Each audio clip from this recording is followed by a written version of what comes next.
জিন জাতিকে আল্লাহ পাক ধ্বংস করে দিয়েছেন তাদের পাপের কারণে, আল্লাহ দ্রোহিতার কারণে, অবাধ্যতার কারণে।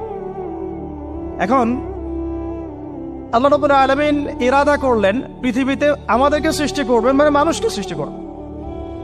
আল্লাহ পাক তার সমস্ত ফেরেশতাদেরকে একত্রিত করলেন। ঘটনাটা কিন্তু খুব ইন্টারেস্টিং। আমি জানি এখানে ওলামায়ে কেরামও আছেন, তবে আমি সবার জন্য প্রযোজ্য হয় এমন কথা বলারই চেষ্টা করছি, কারণ অনেকে হয়তো এগুলো নাও জানতে পারে।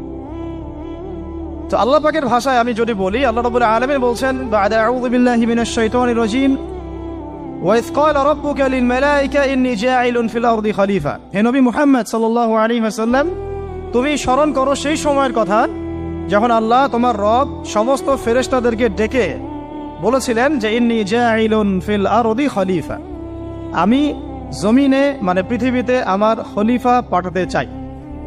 কি পাঠাতে চাই? আরো জোরে বলেন।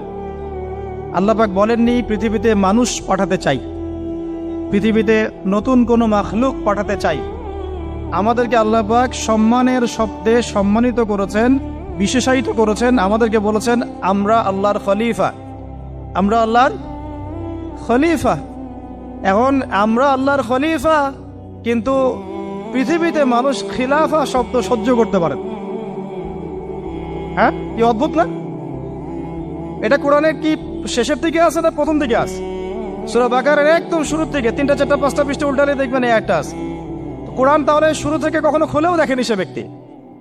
প্রমাণ হলো এটা, খুলেও দেখে নাই, অথবা দেখলেও সে এড়িয়ে গেছে।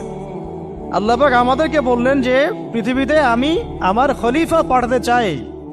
তাহলে আদম আলাইহিস সালামকে আল্লাহ পাক মুহাব্বতের শব্দে